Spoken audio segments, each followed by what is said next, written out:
Juízes, capítulo 8. Gideão aplaca os efraimitas e mata reis midianitas. Os efraimitas perguntaram então a Gideão: por que você nos tratou dessa forma? Por que não nos chamou quando foi lutar contra Midian? E o criticaram duramente. Ele, porém, lhes respondeu: que é que eu fiz, em comparação com vocês? O resto das uvas de Efraim não são melhores do que toda a colheita de Abiezer?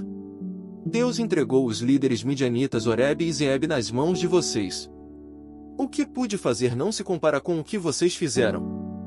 Diante disso, acalmou-se a indignação deles contra Gideão. Gideão e seus 300 homens, já exaustos, continuaram a perseguição, chegaram ao Jordão e o atravessaram. Em Sucote, disse ele aos homens dali: peço-lhes um pouco de pão para as minhas tropas, os homens estão cansados, e eu ainda estou perseguindo os reis de Midian, Zeba e Zalmuna. Os líderes de Sucote, porém, disseram: ainda não estão em seu poder Zeba e Zalmuna? Por que deveríamos dar pão às suas tropas? É assim, replicou Gideão. Quando o Senhor entregar Zeba e Zalmuna em minhas mãos, rasgarei a carne de vocês com espinhos e espinheiros do deserto. Dali subiu a Peniel e fez o mesmo pedido aos homens de Peniel, mas eles responderam como os de Sucote. Aos homens de Peniel ele disse: quando eu voltar triunfante, destruirei esta fortaleza. Ora, Zeba e Zalmuna estavam em Carcor, e com eles cerca de 15.000 homens. Estes foram todos os que sobraram dos exércitos dos povos que vinham do leste, pois 120.000 homens que portavam espada tinham sido mortos. Gideão subiu pela rota dos nômades, a leste de Noba e Jogbeá, e atacou de surpresa o exército. Zeba e Zalmuna, os 2 reis de Midian, fugiram, mas ele os perseguiu e os capturou, derrotando também o exército. Depois Gideão, filho de Joás, voltou da batalha pela subida de Heres. Ele capturou um jovem de Sucote e o interrogou, e o jovem escreveu para Gideão os nomes dos 77 líderes e autoridades da cidade. Gideão foi então a Sucote e disse aos homens de lá: aqui estão Zeba e Zalmuna, acerca dos quais vocês zombaram de mim, dizendo: ainda não estão em seu poder Zeba e Zalmuna? Por que deveríamos dar pão aos seus homens exaustos? Gideão prendeu os líderes da cidade de Sucote, castigando-os com espinhos e espinheiros do deserto. Derrubou a fortaleza de Peniel e matou os homens daquela cidade. Então perguntou a Zeba e a Zalmuna: como eram os homens que vocês mataram em Tabor? Eram como você, responderam, cada um tinha o porte de um príncipe. Gideão prosseguiu: aqueles homens eram meus irmãos, filhos de minha própria mãe.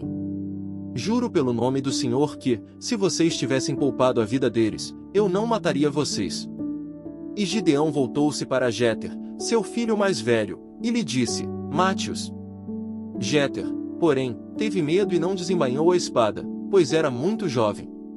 Mas Zeba e Zalmuna disseram: venha, mate-nos você mesmo. Isso exige coragem de homem.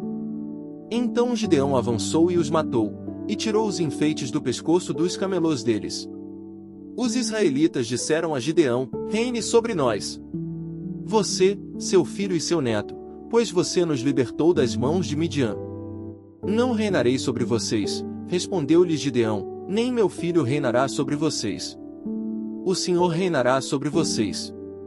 E prosseguiu: só lhes faço um pedido, que cada um de vocês me dê um brinco da sua parte dos despojos.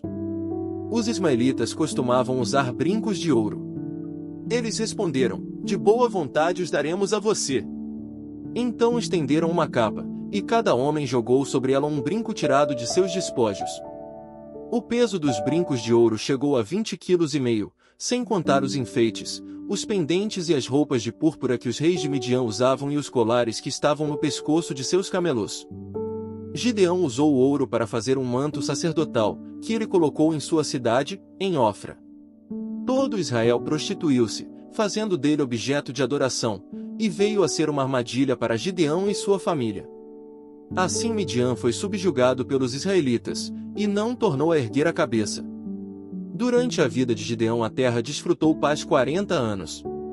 Jerubaal, filho de Joás, retirou-se e foi para casa, onde ficou morando.